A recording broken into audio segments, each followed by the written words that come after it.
Hola, soy Guillermo Levato y junto con mi compañero Pablo Sentonce somos residentes de primer año de la residencia del Hospital Presidente Perón de Avellaneda y hoy vamos a presentarles el Ateneo llamado diálisis peritoneal, la aliada subestimada.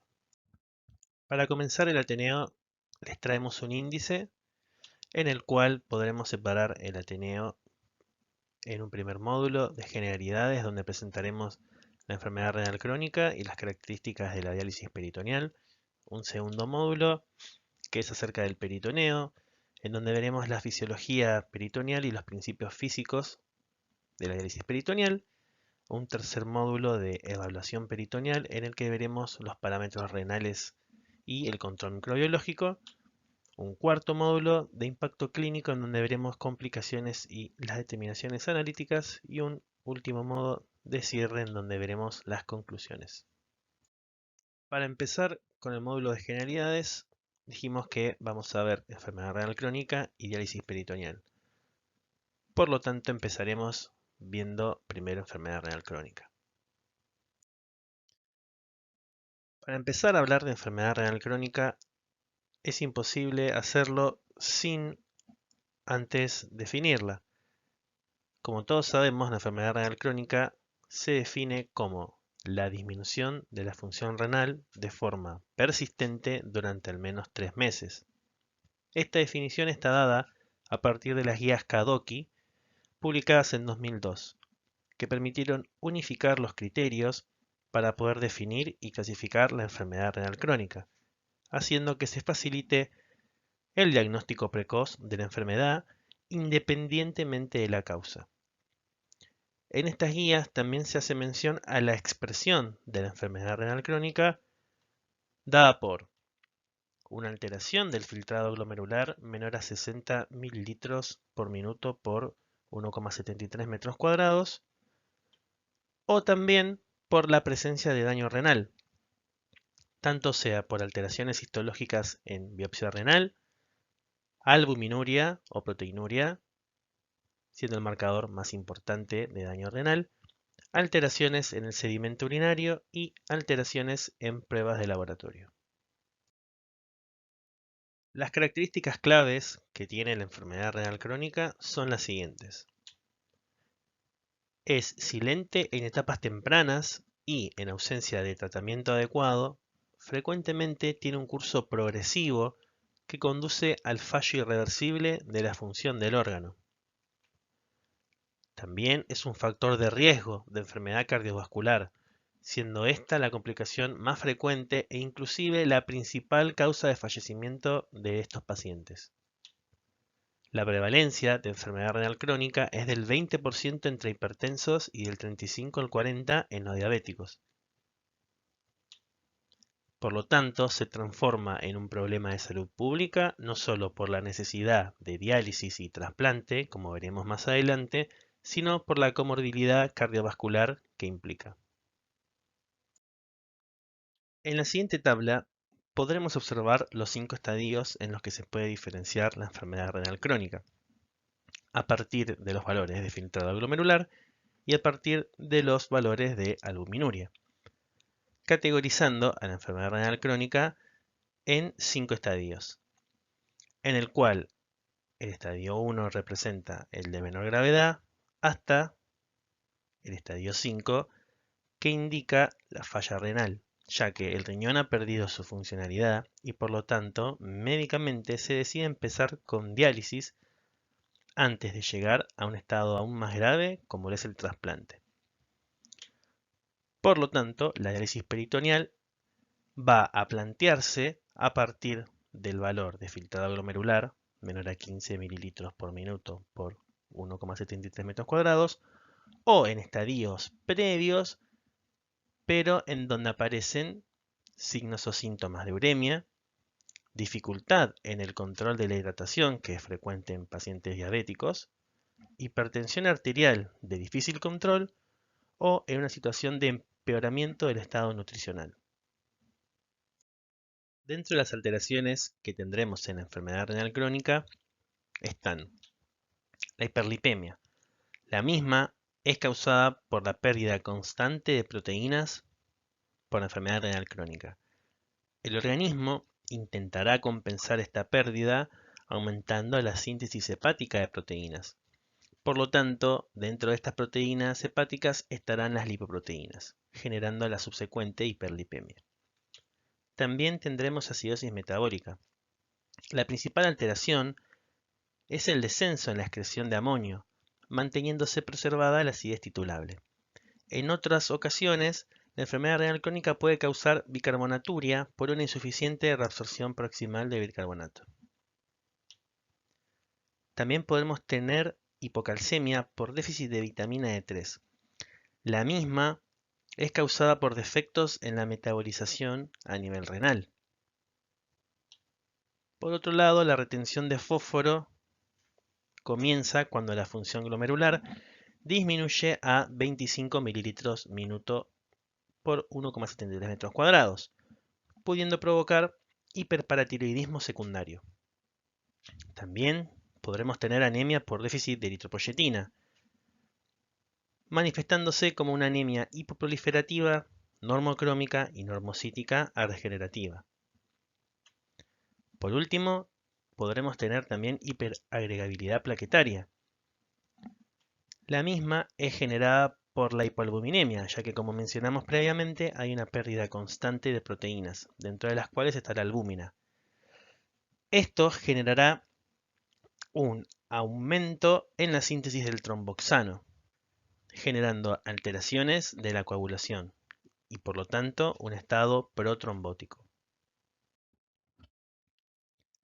Como vimos antes, la evolución natural de la enfermedad renal crónica es la progresión hacia la enfermedad renal crónica terminal y la consiguiente necesidad de tratamiento sustitutivo mediante diálisis o trasplante renal. Por lo tanto, el trasplante renal va a ser el estadio último. Pero antes de eso, se pueden realizar otros dos tratamientos de diálisis. Por un lado, tendremos la hemodiálisis. La misma genera agotamiento en los pacientes, dependencia del centro de salud, dependiendo de la calidad de los vasos sanguíneos del paciente, y genera una disfunción residual renal en pocos meses. Todo esto hace que nos planteemos la posibilidad de ofrecer otra terapia. La misma va a ser la diálisis peritoneal. Por lo tanto, ¿qué es la diálisis peritoneal? La diálisis peritoneal es una técnica empleada para eliminar las sustancias tóxicas de la sangre y exceso de líquido. Consiste en la infusión de una solución de una composición y osmolaridad conocida en la cavidad peritoneal a través de un catéter. Esta solución se deja un tiempo de permanencia durante el cual el agua y los solutos pasan desde los capilares peritoneales al líquido de diálisis a través del peritoneo, para posteriormente drenar esta solución.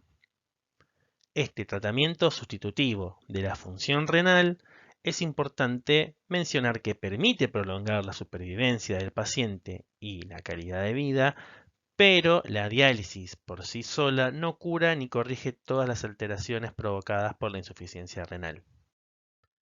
Entonces, ¿a qué pacientes se les recomienda el uso de la diálisis peritoneal?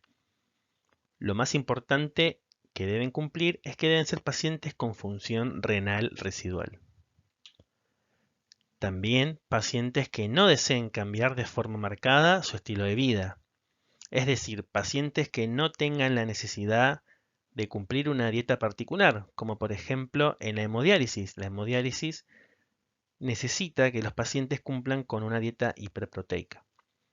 También pacientes que no quieran dejar de trabajar o de viajar o de realizar tareas diarias para dializarse, y pacientes que no necesiten de forma constante un personal especializado a la hora de realizar la diálisis, generando una mayor autonomía del tratamiento, lo que se llama apego o compliance a la prescripción indicada.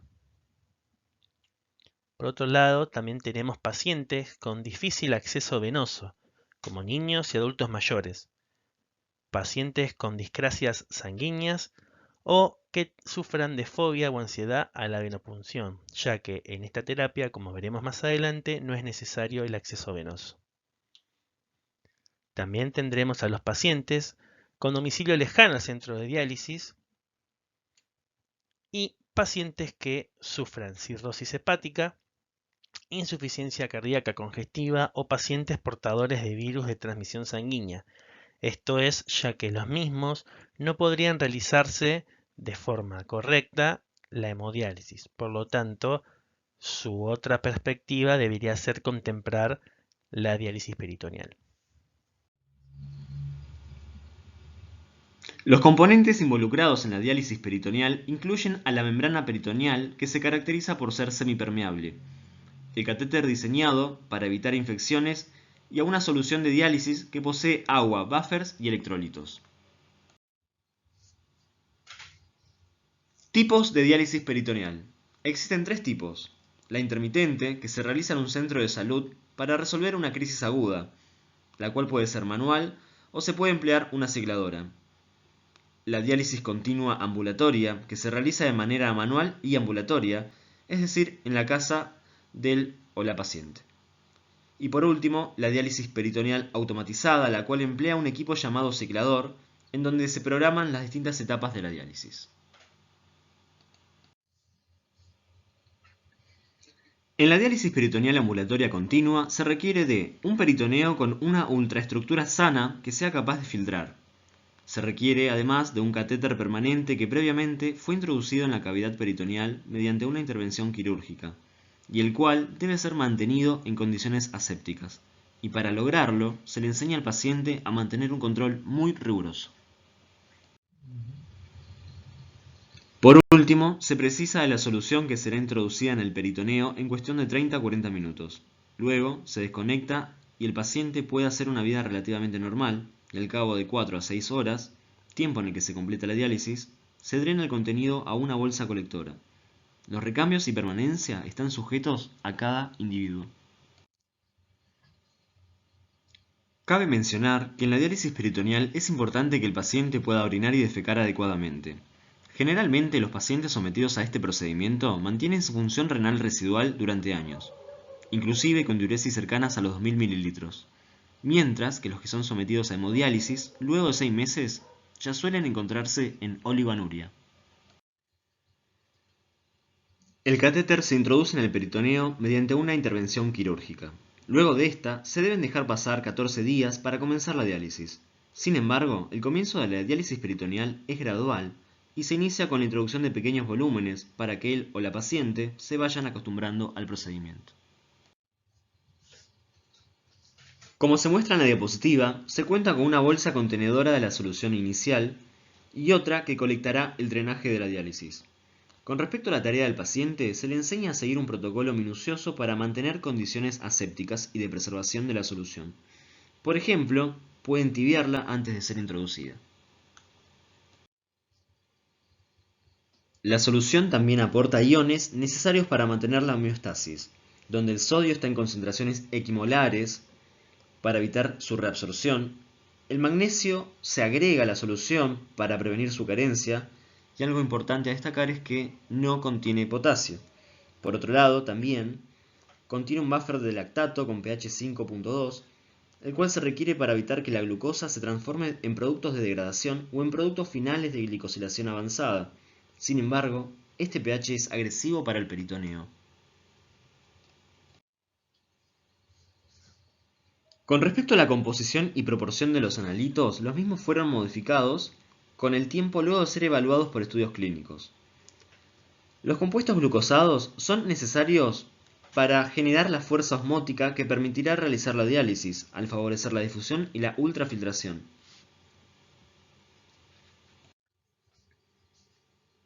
Por ese motivo, se diseñó un sistema bicompartimental de soluciones en el cual un compartimento posee lactato y sirve para mantener la estabilidad de la solución glucosada, y en el otro tiene un buffer de bicarbonato. Estos dos sistemas se ponen en contacto antes de ser utilizados y se obtiene un buffer con un pH en rango fisiológico, con lo cual el impacto sobre el peritoneo se ve sensiblemente disminuido. Existen tres fases del procedimiento. La infusión, que consiste en infundir líquido de diálisis peritoneal. Este líquido permanecerá en la cavidad por varias horas. Durante este tiempo tiene lugar la difusión de solutos a través de la membrana peritoneal en función de su peso molecular y del gradiente de concentración. La ultrafiltración se produce mediante gradiente osmótico por la elevada concentración de glucosa que contiene la solución peritoneal. Finalizado el tiempo de permanencia, ocurre el drenaje y es reemplazado por una nueva solución. Este proceso podría realizarse entre 1 a 4 veces al día dependiendo del estado de cada paciente. Los datos estadísticos en nuestro país recopilados por la Sociedad Argentina de Nefrología indican que hubo un aumento desde un 2,3% en el uso de diálisis peritoneal desde el año 2005 a un 6,5% en 2019. Si bien la utilización no está tan difundida, se puede observar una duplicación en ese periodo de tiempo. Según el gráfico de la derecha, se puede observar que el rango etario que más la emplea es la población pediátrica, acentuándose su uso en los últimos años. Es importante remarcar también que su empleo en la población geriátrica está disminuido en Argentina. Ahora evaluaremos brevemente la fisiología peritoneal y sus principios físicos. Para comprender el fundamento de la diálisis peritoneal, tenemos en cuenta diferentes modelos y leyes. Entre estas, destacamos a la ley de Fick, que establece que la transferencia de soluto a través de una membrana es proporcional al coeficiente de difusión libre del soluto, al área disponible de la membrana y a la diferencia de concentración entre ambas vertientes de la membrana, siendo inversamente proporcional al grosor de la misma. En cuanto al transporte conectivo de soluto, depende de la tasa de ultrafiltración, del coeficiente de tamizado, de la concentración de soluto intramembrana, donde S es la proporción de moléculas que a su primer intento atraviesan dicha membrana. El modelo de membrana de los tres poros. Es una teoría que se aproxima a la estructura microscópica capilar y de los elementos que intervienen diferenciadamente en el transporte peritoneal. Considera las acomporinas transcelulares en el peritoneo, tanto en capilares como en mesotelio, y además predice correctamente el flujo de líquido en presencia de soluciones con un agente coloidosmótico. Sin embargo, no tiene en cuenta el intersticio. Los poros transcelulares corresponden a las acomporinas AQP1, demostrados en capilares peritoneales y en células mesoteliales, que permiten el paso de agua sin solutos. En cuanto a los poros pequeños, pueden tener entre 4 a 8 nanómetros y podrían permitir el paso de solutos pequeños y medianos, provocando restricción progresiva al paso de moléculas superiores a la inulina. Los solutos de mayor tamaño, las macromoléculas, pueden pasar por espacios o poros mayores, situados en las vénulas postcapilares, o en grietas paracelulares abiertas gracias a la retracción de la actina endotelial, que aumentan en la inflamación. Modelo distribuido del transporte peritoneal. En esta, los capilares están distribuidos a diferente distancia del peritoneo. Los solutos procedentes de los capilares han de pasar por la parte acuosa del intersticio inmerso entre células y mucopolisacáridos. En esta situación se visualiza el rol de los vasos linfáticos que participan activamente en la reabsorción. Así, el flujo sanguíneo restringe el intercambio y los vasos linfáticos absorben parte de los líquidos, células y detritus dependiendo del tiempo de permanencia. Claro está que es una combinatoria de modelos lo que ocurre en la fisiología humana. Los principios físicos de la diálisis peritoneal dependerán de la difusión, ultrafiltración y convección. En la difusión, el transporte de componentes ocurre a favor del gradiente de concentración entre la sangre y la solución de diálisis, que estarán separadas por la membrana peritoneal, y alcanzarán un equilibrio. De este proceso se obtiene que se eliminan por diálisis potasio y magnesio, se absorbe calcio, mientras que sodio y cloruro prácticamente no sufren modificaciones porque están en concentraciones equimolares en el líquido de diálisis y en sangre. En la ultrafiltración ocurre un movimiento de agua a través de la membrana peritoneal dado por un gradiente osmótico. Debido al gradiente osmótico que se produce al introducir en la solución de diálisis un agente que es capaz de generar diferencia de presiones entre ambos lados de la membrana. La presión osmótica que se produce es capaz de extraer agua de la sangre y de los tejidos. Dicha agua atravesará la membrana peritoneal hacia el dializado eliminando sodio. La fuerza osmótica de un soluto es mayor cuanto menor sea su capacidad de atravesar la membrana peritoneal. Por lo tanto, mayor será su permanencia en la cavidad. Si no se añadiera un agente osmótico, una cantidad de la solución de diálisis sería absorbida, lo que produciría una sobrecarga de líquido en el paciente. En el siguiente gráfico podemos ver cómo se compara el volumen de recambio en función del tiempo de tres soluciones de distintas concentraciones, empleadas habitualmente en diálisis peritoneal, donde se obtiene que la máxima ultrafiltración se alcanza a las 2 o 3 horas, donde llega un equilibrio de osmolaridad entre la sangre y la solución. Por otro lado, definimos a la convección como el arrastre pasivo de solutos a través de los poros de la membrana peritoneal dado por el movimiento de agua. En este módulo 3 presentaremos la evaluación peritoneal, donde veremos los parámetros renales y el control microbiológico asociado a la diálisis peritoneal. Los parámetros renales que veremos serán depuración fraccional de urea, también llamado KTB, aclaramiento o clearance semanal de creatinina, función renal residual y tipo de transporte peritoneal. Estos parámetros que se pueden medir en el laboratorio son muy importantes ya que dan idea al paciente del estado de la diálisis peritoneal y le da una idea al nefrólogo de si necesita hacer un cambio o no en el tipo de diálisis que está realizando el paciente. Empezando entonces con el KTB, podemos decir que el mismo está relacionado con la depuración fraccional de urea. Este es un indicador de diálisis adecuada. Se basa en la cinética de la urea. Calcula el clearance de urea por vía renal y peritoneal, generalmente en un periodo semanal. Tiene en cuenta la relación de la superficie corporal del paciente. También es muy importante aclarar que el clearance se calcula basándose en la cantidad de soluto eliminado en el dializado, que va a ser corregido por su nivel plasmático. El KTB se expresa en litros por días o litros por semana. Lo más importante que nos tiene que quedar de este factor es que el KTB se asocia clínica y estadísticamente con la supervivencia del paciente. Como mencionamos previamente, el KTB es un clearance de tipo semanal. El mismo va a estar dado por la fórmula KTB igual a KTB peritoneal más el KTB renal. Por lo tanto, tendremos los dos términos.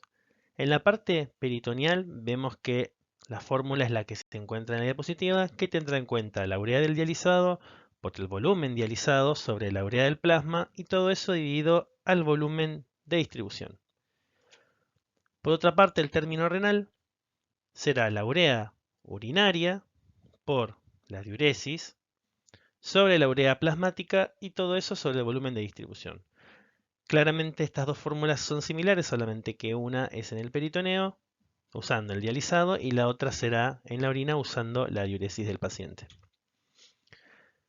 Por lo tanto, para expresarlo de forma semanal, podremos decir que el KTB semanal será igual a 7 por KTB peritoneal más KTB renal. Según los consensos Kadoki mencionados previamente al inicio del Ateneo, un valor óptimo semanal de KTB debe ser mayor o igual a 1,7. Y deberemos mencionar que el KTB de urea es la medida clave tanto al inicio de la diálisis peritoneal como en el seguimiento de la función renal, siendo un marcador exclusivo de esta diálisis. Con respecto al KTB podemos decir que es reproducible, independiente de factores como la secreción tubular y que está relacionado con el catabolismo proteico. Estas dos últimas características van a ser porque depende de la urea. En esta tabla lo que podemos ver es que valores de KTB semanales van a dar una idea de cómo está siendo esa diálisis peritoneal para el paciente, siendo buena con valores mayores a 2,09 y estando en un estadio de precaución los que son menores a 1,7, como hemos mencionado en la diapositiva anterior. Por lo tanto, cuando mayor sea el valor de KTB, mejor será la diálisis peritoneal y el nefrólogo tendrá en cuenta este estado para ver si hace cambios o no. Con respecto a la función renal residual, Esta es muy importante para mantener al paciente con buen estadio clínico al inicio del tratamiento dialítico y contribuye en un 30-50% del clearance total de agua y solutos. La función renal residual se mide estimando el filtrado glomerular a través del promedio del clearance de creatinina y el de urea.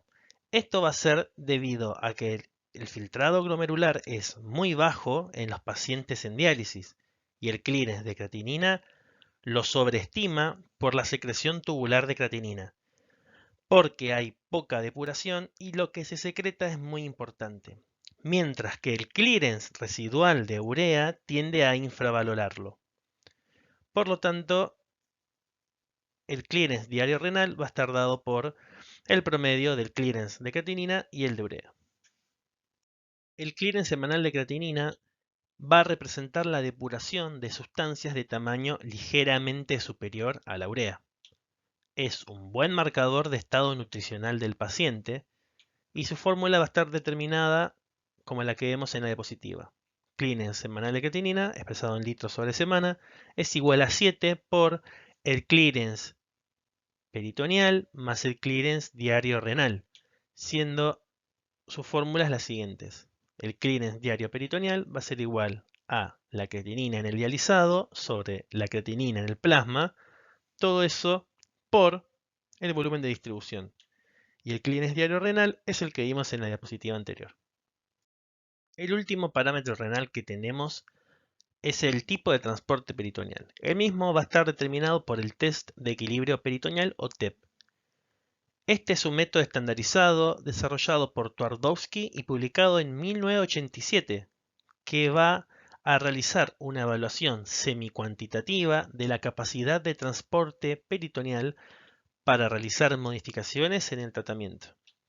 Va a considerar el transporte de solutos y la capacidad de ultrafiltración, basándose en la velocidad con que se equilibran las concentraciones de un soluto determinado entre el plasma y la solución de diálisis.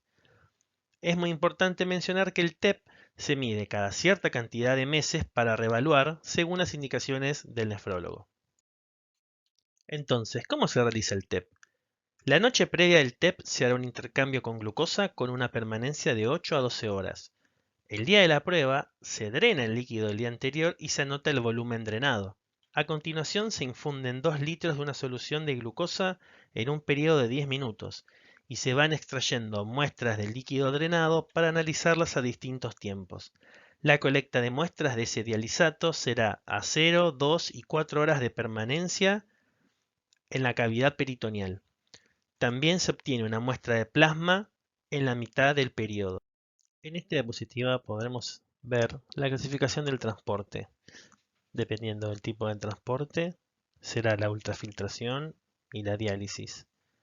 Por ejemplo, en un tipo de transporte alto, la ultrafiltración será insuficiente, pero la diálisis será adecuada. En cambio, en un tipo de transporte bajo, la ultrafiltración será excelente y la diálisis inadecuada. Todo esto gracias al TEP.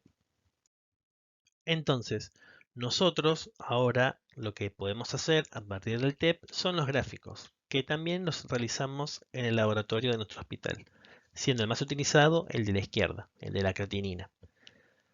Entonces, en estos gráficos a partir del TEP, nosotros lo que planteamos es en el eje X poner las horas a las que se realiza la toma de muestra y en el eje Y un cociente entre la concentración de creatinina del dializado sobre la concentración de creatinina en el plasma. Este valor de dP nos dará la idea de qué tipo de transporte peritoneal es el que tiene el paciente. ¿Por qué? Porque podemos ver en este gráfico que un valor de P para creatinina cercano a 1 mayor a 1 indica que el transporte de la creatinina entre el dializado y el plasma es alto y que por lo tanto la permeabilidad de la membrana peritoneal es elevada. Lo opuesto ocurre en caso de obtener un valor de P bajo, que nos permitiría catalogar al paciente como transportador de tipo bajo. Por otro lado, en el gráfico de la derecha de la glucosa, la diferencia que tiene es que en el eje Y tendremos la glucosa del dializado cuando se toma la muestra sobre la concentración de glucosa al inicio de la diálisis. Por lo tanto, como nosotros sabemos, en la diálisis peritoneal, la glucosa, que es el componente osmótico, es el que va a quedar dentro del organismo. Por lo tanto, en el dializado no esperaríamos tener una alta concentración del mismo. Por lo que valores de D sobre DO bajos nos indicaría un transportador de tipo alto. Es importante mencionar que el cociente de P de urea y creatinina y DDO de glucosa van a reflejar el transporte de pequeños solutos sin diferenciar difusión y convección. Ahora abordaremos brevemente algunas nociones del control microbiológico. Primero, destacaremos que los y las pacientes deben manipular con extremas medidas de higiene y además controlar periódicamente la presencia de turbidez en las bolsas de líquido peritoneal. En nuestro hospital, este control se realiza cotidianamente. Inclusive recibimos bolsas de drenaje para realizar un recuento de celularidad y turbidez. En casos de observar un recuento leucocitario mayor a 300 elementos, se procede a realizar la búsqueda de microorganismos gram positivos, Staphylococcus epidermidis, aureus y los streptococos de orígenes cutáneos más prevalentes. Los gram negativos son de menor incidencia y suelen ser de origen digestivo o por malos hábitos higiénicos. Impacto clínico, complicaciones y determinaciones analíticas. Dentro de las complicaciones, la peritonitis es la más frecuente y más grave debido a que con cada evento se lesiona el peritoneo y va perdiendo su capacidad filtrante. Por este motivo, es la causa más habitual de la interrupción del tratamiento. Por lo tanto, la mejor prevención es enseñarle al paciente a mantener una estricta técnica séptica para evitar contaminaciones. Además, se puede complicar por hernias, edemas, derrames pleurales y eventuales dolores al infundirse la solución. Puede existir un cuadro de malnutrición proteica por pérdida de proteínas y aminoácidos a través de la membrana peritoneal. Además, el efecto irritante del dializante y la distensión abdominal pueden producir sensación de plenitud y saciedad.